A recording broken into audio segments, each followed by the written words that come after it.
महाराष्ट्र नवनिर्माण सेनेच्या इगतपुरी येथे सुरू असलेल्या अधिवेशनात अध्यक्ष राज ठाकरे यांनी राज्यभरातून बोलवलेल्या 120 पदाधिकाऱ्यांपैकी बहुसंख्य पदाधिकाऱ्यांचा शिवसेना उद्धव बाळासाहेब ठाकरे पक्षासोबत युती करण्याच्या बाजूने कौल असल्याची माहिती सूत्रांनी दिली।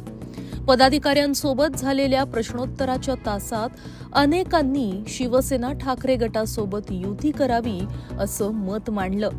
परंतु तुमच्या मनासारखं करू, पण थोडं थांबा, परिस्थिती पाहून युतीचा निर्णय घेऊ असा सल्ला राज ठाकरेंनी दिल्याची बातमी काही नामांकित इंग्रजी वृत्तपत्रांनी दिली होती। आता यावरून राज ठाकरे चांगलेच भडकले। पत्रकारांनाच त्यांनी खडेबोल सुनावले। राज ठाकरे लिहितात, सस्नेह जय महाराष्ट्र। 14 आणि 15 जुलै 2025 ला महाराष्ट्र नवनिर्माण सेनेनं निवडक पदाधिकाऱ्यांसाठी इगतपुरी येथे शिबिर आयोजित करण्यात आलं होतं। त्या शिबिराच्या दरम्यान माझा पत्रकारांशी अनौपचारिक संवाद झाला। त्या दरम्यान मला 5 जुलै विजय मेळाव्याबद्दल विचारण्यात आलं। त्यावर मी तो मेळावा राजकीय नव्हता, तर तो मराठी माणसाच्या विजयाचा मेळावा होता, त्यावर मग युतीचं काय असं विचारण्यात आलं। त्यावर मी त्यांना युतीच्या चर्चा तुमच्याशी करायच्या का आता असं उत्तर दिलं। त्यानंतर काल काही इंग्रजी आणि मराठी वर्तमानपत्रांनी आणि निवडक माध्यमांनी मी न बोललेले शब्द माझ्या तोंडात घातले की युतीचा निर्णय महापालिका निवडणुकांच्या आधीची परिस्थिती बघून घेतला जाईल। ही कुठली नवीन पत्रकारिता जन्माला आलीये? अनौपचारिक गप्पा या अनौपचारिक ठेवायच्या असतात आणि त्यातलं काही प्रसिद्ध केलंच तर जे बोललं नाही ते समोरच्याच्या तोंडात घालायचं नसतं, हे भान पण आता गेलं आहे का?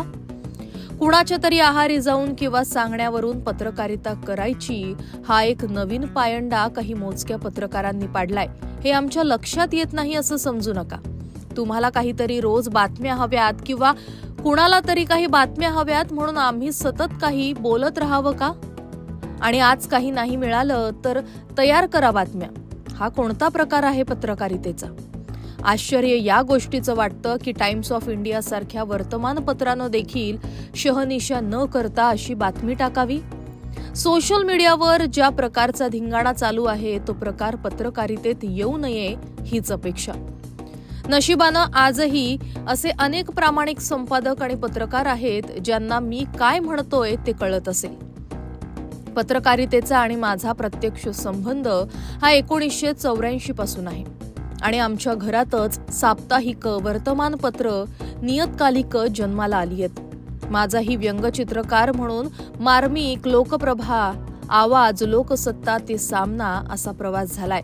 पत्रकारिता ही मी खूप जवळून अनुभवली आहे, त्यामुळे चांगली आणि दर्जेदार पत्रकारिता काय आणि कशी असते याची मला पूर्णपणे कल्पना आहे।